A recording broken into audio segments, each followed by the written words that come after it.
अस्सलाम वालेकुम dear students and dear viewers. उम्मीद है कि आप लोग ठीक ठाक होंगे।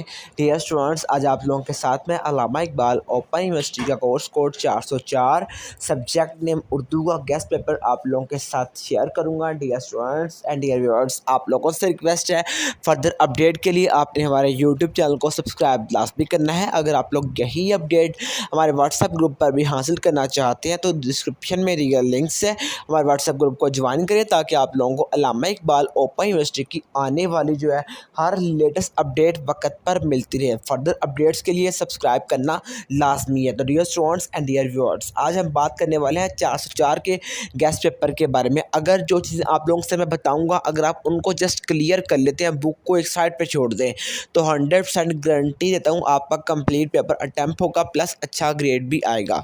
लेकिन जिस तरीके से चीज़ें बताऊँगा उनको आप लोगों ने हर हाल के अंदर जो है फॉलो लाजमी करना है। तो dear students and dear viewers, अगर सब्सक्राइब नहीं किया लाजमी कर लें। दो तीन चीज़ें कुछ इंपॉर्टेंट है वो आप लोगों को मैं एडवांस से बता दूं। जो क्वेश्चन की लेंथ है, 20 नंबर का सवाल होता है, उसकी जो लेंथ होती है कम से कम 4 से 5 पेजेस होनी चाहिए हर हाल के अंदर। उसके अंदर 4 से 5 हेडिंग अगर आ जाएंगी तो बहुत ज़्यादा पेपर आपका अट्रैक्टिव लगेगा। अगर आप लेंथ इस तरह मेंटेन नहीं करते, अगर जस्ट आपने पेपर पास करना है, देन 2 से 3 पेजेस की लेंथ इनफ है। ठीक है, अगर आपने जस्ट पेपर को पास करना है। तो अब बात करते हैं पैटर्न के बारे में।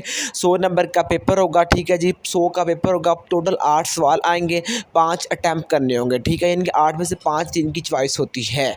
अब बात करते हैं पोर्शंस के बारे में। जो आप लोगों से पहले मैं 13 से 14 सवाल शेयर करूंगा, वहाँ से आप लोगों को 70% पेपर आएगा, और जो रिमेनिंग आप लोगों को कुछ सवाल बताऊंगा वहाँ से 30% पेपर आएगा। अगर आप जस्ट 14 से 15 सवाल भी कर लेते तो आपका पेपर ऑलमोस्ट इंशाल्लाह अटैम्प्ट हो जाएगा। अगर आप बहुत ज़्यादा अच्छा पेपर देना चाहते हैं, एक्स्ट्रा ऑर्डिनरी प्रिपरेशन करना चाहते हैं और फुल पेपर 8 के 8 सवाल अटैम्प्ट करना चाहते हैं, तो आप लोग वो भी सवाल याद कर लेंगे तो आपका वो भी सोल्व आउट हो जाएगा। ठीक है dear students and dear viewers, हमारे यूट्यूब चैनल स्टडी पे आप लोगों को अल्लामा इकबाल ओपन यूनिवर्सिटी के हर सब्जेक्ट के जो कोर्स के जो लेटेस्ट गेस्ट पेपर हैं आप लोगों को वक्त पर मिल जाएंगे। ठीक है, आप लोग चेक कर सकते हैं। ठीक है dear students and dear viewers, अब बात करते हैं हम लोग बिना टाइम वेस्ट किए सवाल नंबर 1 के बारे में। जो सवाल नंबर 1 है जी, वो सीरत का मफहूम बयान करें। ठीक है, सीरत का मफहूम आ गया, सीरत और तारफ़ बयान करें। ठीक है, नए सीरतुल नबी इज़ा अल्लामा शिबली नमानी की सीरत नगारी बयान कीजिए। यानी कि पहले आपने सीरत का मफहूम बयान करना है, फिर तारफ़ और फिर अल्लामा शिबली नमानी की सीरत नगारी भी बयान करनी है। इसके बाद सवाल नंबर 2 हमारे पास है जी, उर्दू नावल के अर्तका, अज़ाए तरकीबी और मेयारी नावल की शराइत को तहरीर करें। नए नावल आंगन की तनकीदी जायज़ा पेश लें। मैं आपको रिपीट कर दूँ वन चीज़, आपने कोई भी सवाल डाटा बेस याद नहीं करना, हर सवाल को स्टोरी बेस याद करें या उसका कंसेप्ट लेके याद करें। सवाल नंबर 3 जी, मिर्ज़ा गालिब की शायरी की खसूसियात और एक शायर की हैसियत से गालिब की असमत और मकबूलियत के असबाब तहरीर करें। नेक्स्ट सवाल है जी, कायद आज़म मोहम्मद अली के नाम लिखे गए ख़त में अल्लामा इकबाल ने मुसलमानों के किन मसाइल की निशानदेही की थी। आप लोगों को अगेन रिपीट कर दूँ, कोई भी सवाल टाइप याद ना करें, सवाल के पॉइंट्स बनाएं, उसको स्टोरी टाइप याद करें। नेक्स्ट सवाल है जी, हमारे पास सवाल है, नासिर काज़मी ने अपनी शायरी की इब्तिदा कब की। नेज़ नासिर काज़मी की शायरी मजमू की तादाद और शायरी पर नोट लिखें। नेक्स्ट सवाल हमारे पास है जी, सवाल नंबर 6, अल्लामा इकबाल की नज़म खज़रे रा का तारफ़ पस मंज़र पे बयान करते हुए इसका फ़िक्री व फ़नी जायज़ा लीजिए। यानी कि कहा है खज़रे रा का आपने तारफ़ बयान करना, ठीक है, और पस मंज़र बयान करना है, ठीक है, और उसका फ़िक्री और फ़नी जायज़ा भी लेना है।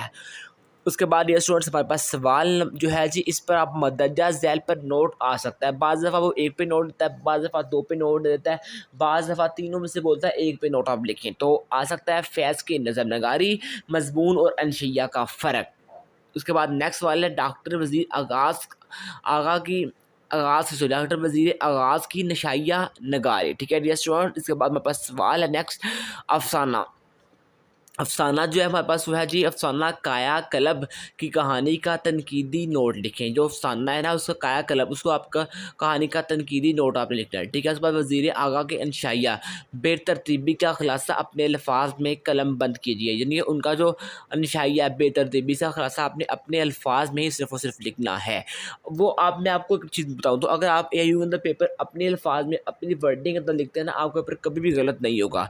तो मैं आपको ऑलवेज यही रिकमेंड करूँगा, अपनी वर्डिंग ज़्यादा लिखें, अपनी वर्डिंग के अंदर बंदा लेंथ को मेंटेन कर सकता है इजीली। नेक्स्ट सवाल है जी, ड्रामा अनारकली का खुलासा तहरीर करें, इसके अहम किरदारों को बयान करें। ठीक है, नेज़ ड्रामा और उसकी फ़नी अनासर पर भी रोशनी डालें। नेक्स्ट सवाल है जी, मकतूब नगारी से क्या मुराद है। ये सेपरेट सवाल है, मकतूब नगारी से क्या मुराद है। उर्दू में मकतूब नगारी का अर्थ का इजाज़ा पेश करें। अगर मकतूब नगारी का आप सवाल देखें तो इसके अंदर कम से कम 5+ हेडिंग्स बनती हैं। तो आपको मैं ऑलवेज़ यही चीज़ रिकमेंड कर रहा हूँ, जिस सवाल की हेडिंग्स बनती हैं उसकी बनाएं, जिसकी नहीं बनती उसकी भी बनाएं। हेडिंग्स बनेगी, आपका पेपर अट्रैक्टिव लिखा हुआ लगेगा। नेक्स्ट सवाल है हमारे पास जी,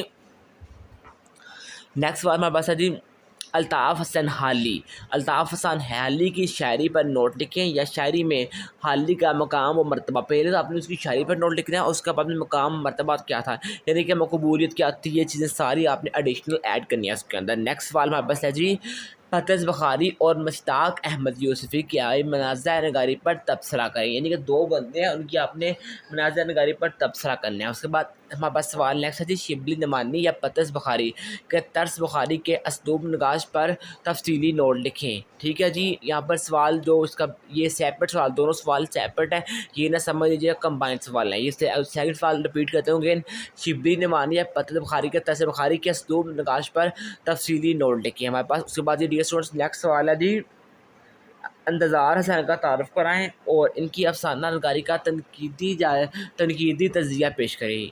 इसके बाद हमारे पास नेक्स्ट सवाल है जी, ख्वाजा हैदर अली आतिश को लखनऊ दास्तां का नुमाइंदा कहा जाता है, क्यों तफसील से बयान करें। ठीक है जी, उसके बाद नेक्स्ट सवाल है, अशफाक अहमद ने अपने अफसानों में ज़्यादातर कुन मौज़ूआत पर कलम उठाया है, बगैर नेज़ मख्तार मसूद का असलूब नगाश कान खसूसियात का हामिल है। अब रिमेनिंग 30% पेपर की हम बात कर लेते हैं, वो आखिर कहाँ से आएगा। रिमेनिंग 30% जो पेपर है वो आप लोगों को आपकी अल्लामा इकबाल ओपन यूनिवर्सिटी की आपने जो लेटेस्ट असाइनमेंट अपने हाथ से लिख के अपने ट्यूटर को भेजी है वहाँ से आएगा। ठीक है, यानी कि अल्लामा इकबाल का एक रूल है, वो ऑलमोस्ट असाइनमेंट से 1 से 2 सवाल लाजमी उठाते हैं। तो इसलिए आप लोगों को अपने करंट असाइनमेंट को भी एक दफ़ा पढ़ना पड़ेगा। हो सकता है मोस्टली सवाल वहाँ से यहाँ पर भी हों, लेकिन क्वेश्चन रिपीट भी कर जाएंगे, लेकिन फिर भी जो 2-3 सवाल रहते हों आपने असाइनमेंट से कवर लाजमी करनी है, ताकि आप लोगों का कंप्लीट पेपर अटैम्प्ट हो जाए। फर्दर अपडेट के लिए आप लोगों से रिक्वेस्ट है, अपने हमारे यूट्यूब चैनल को सब्सक्राइब लाजमी करना है।